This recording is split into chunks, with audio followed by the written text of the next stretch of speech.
El desastre de Brumadinho, ocurrido el 25 de enero de 2019 en el estado de Minas Gerais, Brasil, fue uno de los peores accidentes mineros de la historia reciente. Este trágico evento se desencadenó cuando una presa de residuos mineros, conocida como la represa de Córrego do Feijão, propiedad de la empresa Vale S.A., colapsó inesperadamente.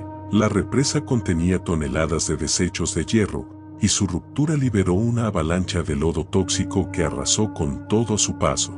El impacto fue devastador, no solo por la pérdida de vidas humanas, sino también por el daño ambiental y económico que dejó una cicatriz imborrable en la región. La avalancha de lodo arrasó primero el comedor y las instalaciones administrativas de la mina, donde había decenas de empleados trabajando en ese momento. Más adelante, alcanzó comunidades cercanas, destruyendo viviendas y sepultando a cientos de personas bajo los escombros y el barro. Las cifras oficiales reportaron al menos 270 víctimas mortales, pero el desastre también dejó desaparecidos, cuyos cuerpos nunca se recuperaron. Este evento no solo dejó familias devastadas, sino que también puso de manifiesto la precariedad en la seguridad de las operaciones mineras en Brasil y en muchas otras partes del mundo. El impacto ambiental fue igualmente catastrófico. Los residuos tóxicos liberados contaminaron ríos y suelos, afectando gravemente los ecosistemas locales y poniendo en riesgo la biodiversidad de la región.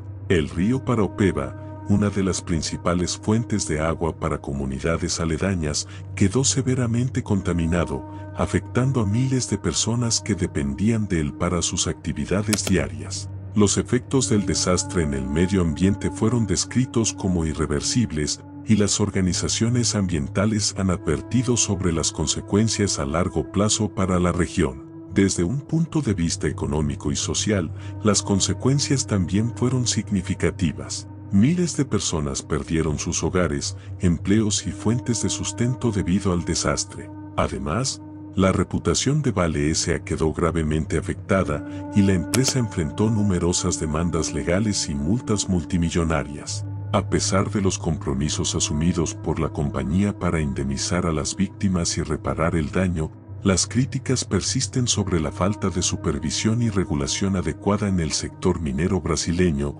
donde muchas represas similares siguen representando un riesgo. El desastre de Brumadinho no solo marcó un antes y un después en Brasil, sino que también generó un debate global sobre la seguridad y la sostenibilidad de las actividades mineras. Este evento resaltó la importancia de implementar estándares más estrictos y regulaciones más eficaces para evitar tragedias similares en el futuro. Asimismo, subrayó la necesidad de priorizar los derechos humanos y la protección ambiental frente a los intereses económicos. A pesar de las lecciones aprendidas, las comunidades afectadas aún luchan por reconstruir sus vidas, y el recuerdo del desastre sigue siendo un llamado a la acción para garantizar que algo así no vuelva a ocurrir.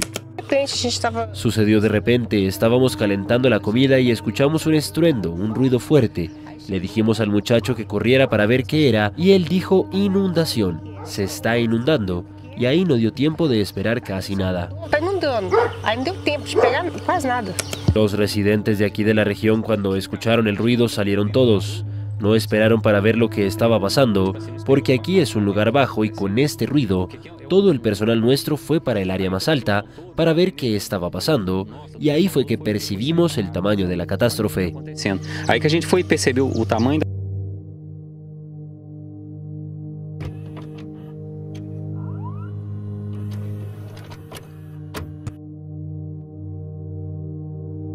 El 30 de diciembre de 2004, en el barrio de Once, en la ciudad de Buenos Aires, Argentina. Esa noche, el boliche República Cromañón era el escenario de un recital de la banda de rock Callejeros, muy popular entre los jóvenes. El local estaba abarrotado, con alrededor de 3.000 personas, pese a que su capacidad permitida era mucho menor. Durante el concierto, en medio del fervor del público, alguien encendió una bengala en el interior del lugar. Esto era una práctica común entre los asistentes a recitals de rock en la época, pero esa noche tendría consecuencias fatales. El incendio comenzó cuando la bengala encendió el techo del boliche, que estaba recubierto con un material altamente inflamable, espuma de poliuretano. Este material, en contacto con las llamas, generó un humo tóxico que se propagó rápidamente por el lugar, dificultando la visibilidad y haciendo casi imposible respirar. Las personas intentaron salir, pero se encontraron con varias puertas de emergencia cerradas con kendōdō para evitar que la gente ingresara sin pagar. Esto provocó una avalancha humana hacia las pocas salidas disponibles, dejando atrapados a cientos en un espacio lleno de humo y caos. La tragedia dejó un saldo de 194 personas muertas, en su mayoría jóvenes y adolescentes, y más de 1.400 heridos. Muchas de las víctimas fallecieron por asfixia debido al humo tóxico, mientras que otras murieron aplastadas en la desesperación por escapar.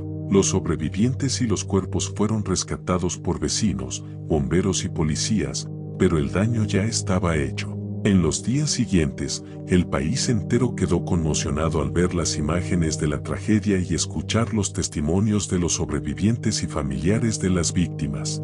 Las investigaciones revelaron múltiples negligencias. El dueño de Cro-Magnon, Omar Chaban, había permitido que el lugar operara con sobrecupo y con materiales inflamables en el techo. Además, no se habían respetado las medidas de seguridad básicas como puertas de emergencia funcionales. Por otro lado, se descubrió corrupción en los organismos de control del gobierno de la ciudad, ya que el boliche operaba pese a sus evidentes irregularidades. Este escándalo llevó a la destitución del entonces jefe de gobierno porteño, Aníbal Ibarra, y a un juicio que terminó con la condena de Chaban, miembros de su equipo y algunos integrantes de Callejeros. La tragedia de Cro-Magnon marcó un antes y un después en Argentina. Se reforzaron las normativas de seguridad para espacios públicos y se generó una fuerte reflexión sobre la cultura de la corrupción y el descontrol en eventos masivos. Sin embargo, para los familiares de las víctimas,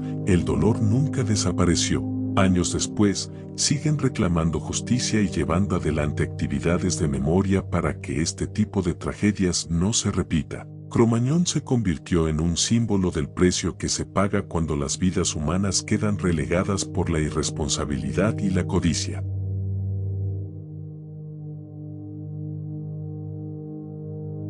El caso de María Edith es uno de los episodios más conmovedores y significativos en la historia de las violaciones a los derechos humanos en Uruguay, ocurrido durante la dictadura militar entre 1973 y 1985. En 1977, María Edith, esposa de un exmilitar que había sido exiliado, fue secuestrada junto con sus dos hijos pequeños, de 3 y 5 años, por las fuerzas represivas del régimen, en el marco de una campaña sistemática de represión y persecución política. A pesar de no tener vínculos con actividades subversivas, la detención de María Edith fue parte de la estrategia de la dictadura de castigar a aquellos que estuvieran relacionados de alguna manera con personas consideradas enemigos del Estado.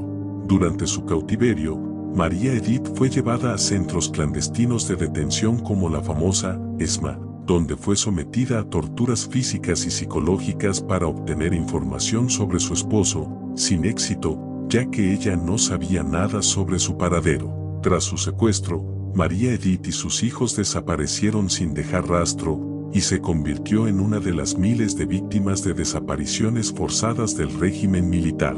Este caso, junto con muchos otros, se mantuvo oculto por la dictadura, que utilizó el silencio y el miedo como métodos de control, pero tras el fin del régimen, organizaciones de derechos humanos como madres y familiares de detenidos desaparecidos comenzaron a documentar estos crímenes. La lucha por la justicia por el caso de María Edith y otras víctimas de la dictadura se convirtió en un símbolo de la resistencia y el reclamo por verdad y justicia en Uruguay, logrando que, con el paso de los años, el país abriera investigaciones para esclarecer las desapariciones y llevar a juicio a los responsables. Este caso representa la brutalidad de la represión y la lucha constante de las víctimas y sus familias por recuperar la memoria histórica y obtener justicia, que sigue siendo una demanda vigente en la sociedad uruguaya.